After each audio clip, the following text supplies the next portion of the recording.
बाबा तू तू परत का आलास इथं? लायकी नाही तुझी इथं यायची. निघ निघ इकडनं, नाहीतर तुला भस्म करून टाकेन. बाबा या असं नका बोलू. मी काय नाही केलं सांगा, काय चुकी आहे माझी? हा? तुम्ही सांगितल्याप्रमाणे समज केलं. तुम्ही आदेश दिला एका पायावर उभं राहून तप करायचा, तो केला. उपाशीला सांगितलं ते केलं. हट खोटारड्या, माझ्याशी खोटं बोलतोस?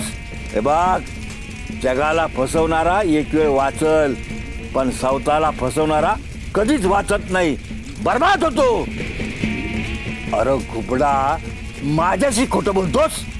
हा?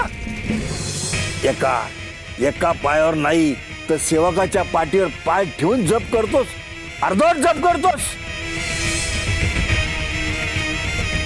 नशा करतोस, आणि ते बी पाणी भरून.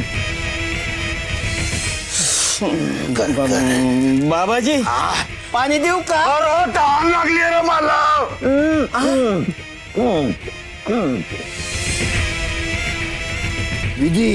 विधी उरकण्याची घाई करतोस.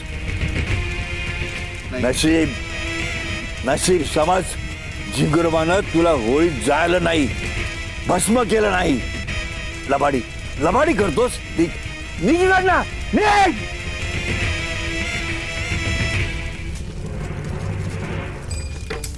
मनोरमे, अत्यंत गुणी आणि सुसंस्कृत मुलगी तू सून म्हणून करून आणलीस, म्हणून तुझं कौतुक आहेच. अगं ही सर्वसामान्य मुलगी नाही, दिगू, अशी अर्धांगिनी मिळायला भाग्य लागतं, पूर्ण पुण्य लागतं. या वयातली तिची समज आणि आपल्या माणसांसाठी असणारी तळमळ आणि मायेच्या माणसांसाठी जीवाची बाजी लावण्याचं धाडस अद्वितीय आहे. आणि ह्या वयात आणि असणारी विठ्ठल भक्ती तर केवळ अलौकिक आहे, केवळ अलौकिक.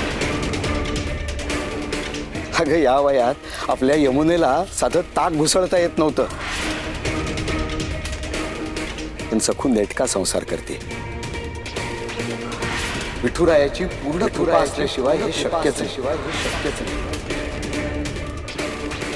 पण अशी कृपा व्हायला भक्तीही तशीच असावी.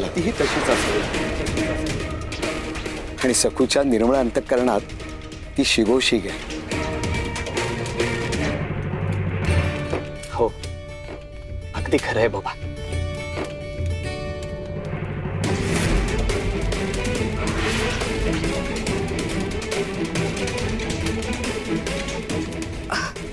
आई ग, मंजुरमा, रमाई,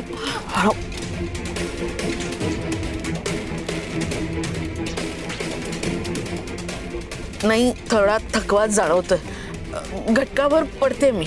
हा,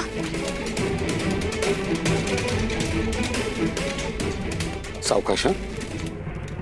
दादा काहीही म्हणा, पण तुला पाहिल्यावर खूप खूप बरं वाटलं. पण आश्चर्य आहे या गोष्टीचं वाटतं की तो विधी तिथे मठात गेला आणि तू इथे असून बरा झालास.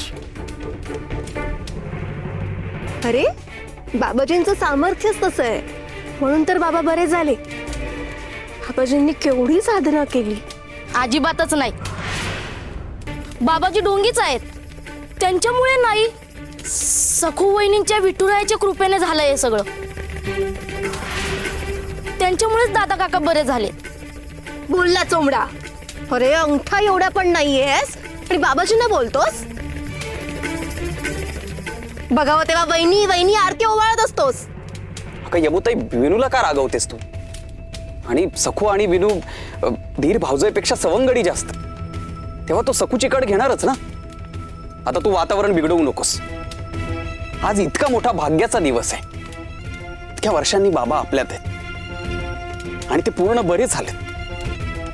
अशा प्रसंगी कडू बोलू नकोस. तू सखूकडून समजुतीने गुढीने कसं वागायचं हे शिकायला हवंस यमुनाताई. सकू सगळ्यांना जोडून ठेवते, तू मात्र तोडतेस.